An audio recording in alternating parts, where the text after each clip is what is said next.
Yan,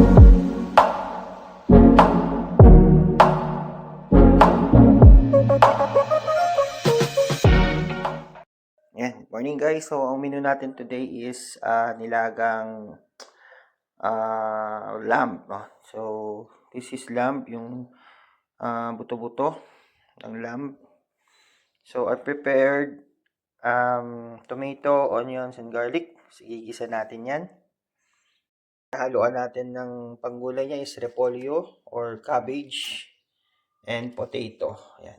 So, yan lang ilalagay natin. Tara, luto tayo. So first guys is lagyan natin ng konting tubig, no?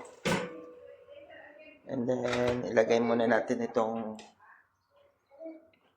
lamb para matanggal yung yellow niya kasi galing pa siyang fridge, no? So ito siya. Ayan, put it there. Ayan, lagyan muna natin. Mas magmantika lang naman konti. Pag medyo magmamantika na siya, lagyan na natin ng garlic, tapos tomato at saka onions. Let's go. So ito guys, first step is pakuluan natin yung buto-buto or yung bones of lamb. There we go. A little bit of water lang. Tapos like i-steam natin siya, pagmamantikain konti, saka natin igigisa. Tara. Then after natin palambutin yung lamb sa asin lang and water, set aside muna natin. Lipat ko muna dito kasi magigisa tayo dito sa loob ng kaldero. Okay. Ayan. So dapat tignan nyo rin kung malambot, no? Ito malambot na to. Oh, diba? Malambot niya. Ayan. Ayan. Gigisan tayo ng guys, set aside natin muna yung pinakuluan natin na lamb sa asin lang and water. So, ito na siya. Ngayon, magigisa na tayo. So, let's gisa-gisa.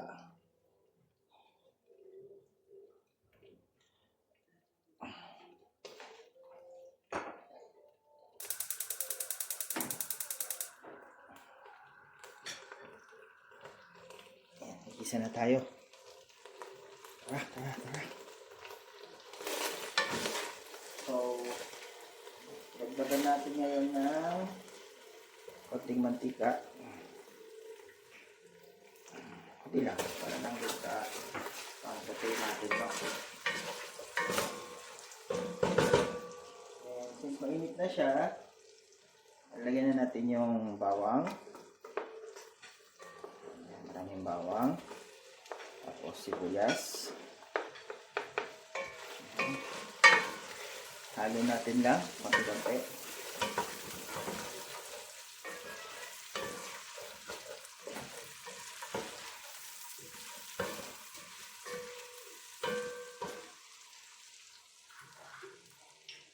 Then, lagyan natin ng konting patis.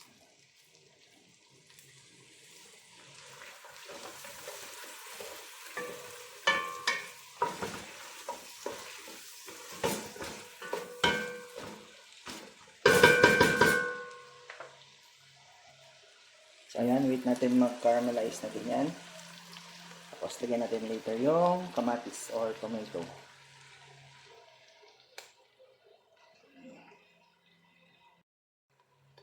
So, ayan na siya. Nag-caramelize na yung, yung sibuyas, bawang. Okay na yan. Lagyan natin yung kamatis or tomato. So, ayan. Pagamihan natin ng tomato, no? Pagamihan natin.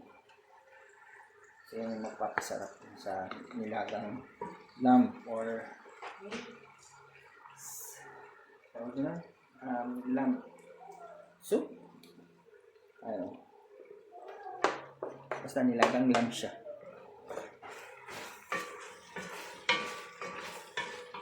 Ayan. So, ayan na siya. Halo-halo lang natin. Ganyan, okay. Then, hintayin natin maluto yung kamatis. Hintayin natin maluto yung kamatis. So, ayan na siya. Hintayin na natin maluto yung kamatis. Lutuin natin mabuti yung kamatis para mas masarap siya. And then, huwag natin kalimutan lagyan ng paminta or pepper. Lagyan natin ng pepper. Sarap.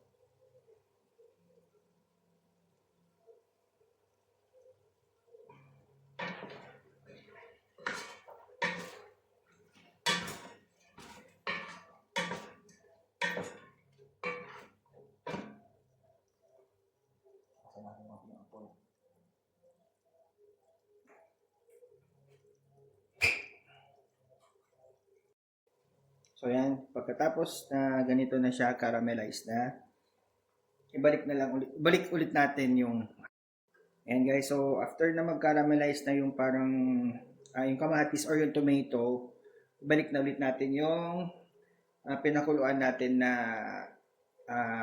lamb, okay? So ito na siya. Yan, ganyan siya kalambot, oh. Yan, ganyan siya kalambot. Yan, ganda, lambot, no?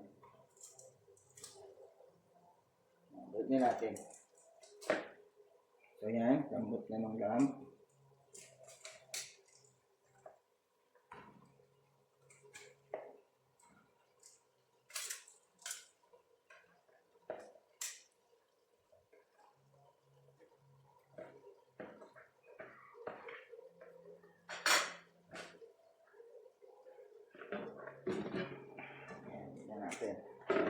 And then, after, halo-halo na natin siya. Ayan. Halo natin yung kamatis na pinisa natin. Halo na natin. Ayan. Ayan. Medyo gisa-gisa lang natin ng konti. Siguro mga 5 minutes na halo-halo o gisa natin. Tapos ganyan na siya. So, yung consistency, no, kumakapit na yung tomato na ginisa. So, ayan na siya. Ayan, kumakapit na siya. Diba? Wow, sarap. Lambot pa din. Ayan, tayo natin. Tapos, habang kumukulo siya, lagyan natin ulit ng konting paminta. Konti lang. Para maging mas savory yung lasa.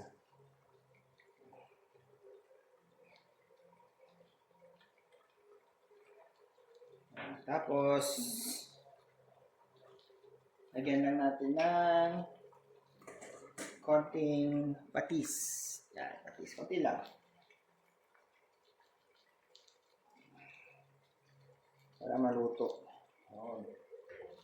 Para maluto. Ang purpose kasi niyan, para maluto siya, bago natin siya lagyan ng tubig. Lagyan ng tubig niya.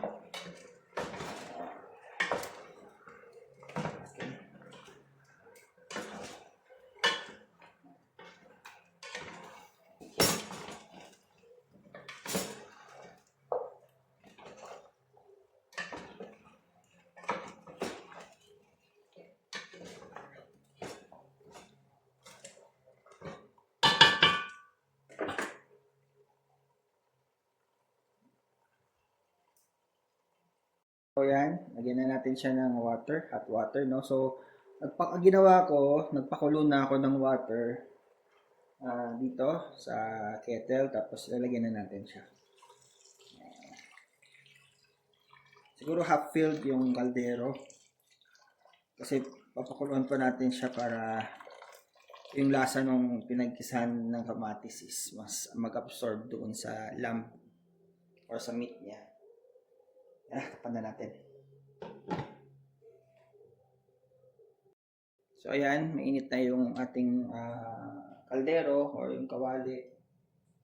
Lagyan na natin yung hiniwa natin na patata. So ganito yung hiwa niya para uniform.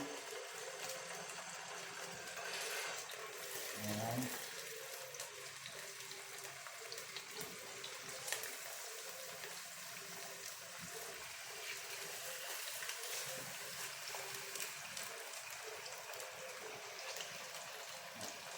Lutuin lang natin siya until medyo medium na golden brown.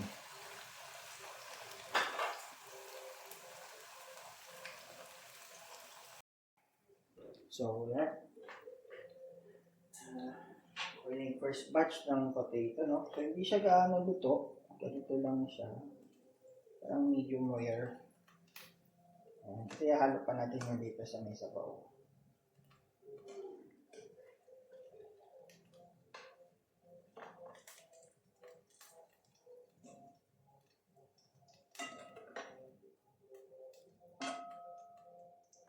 So, ganyan siya.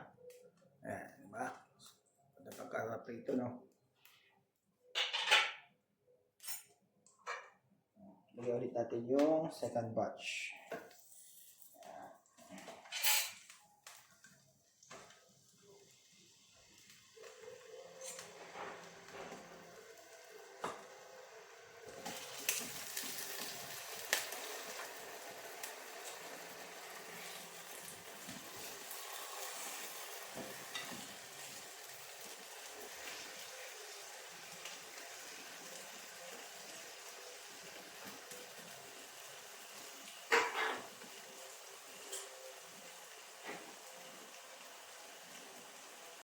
So, yan na siya. Pinapakuluan na natin yung lamb meat.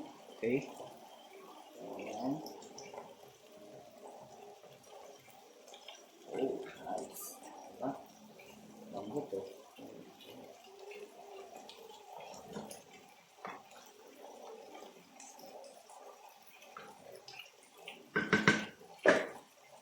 Yan. Kuluan lang natin para mas malinamnam yung sabaw. Tapos, mas masarap yung lamb meat niya na pag napakaluan mabuti. So yan, habang kumukulo na siya, lagyan nyo na lang po ng konting patis at paminta para sa lasa. Depende po sa panlasa nyo, no? And then, maglalagay ako ngayon ng chickpeas. Yan, chickpeas siya. So, or green peas, pwede rin.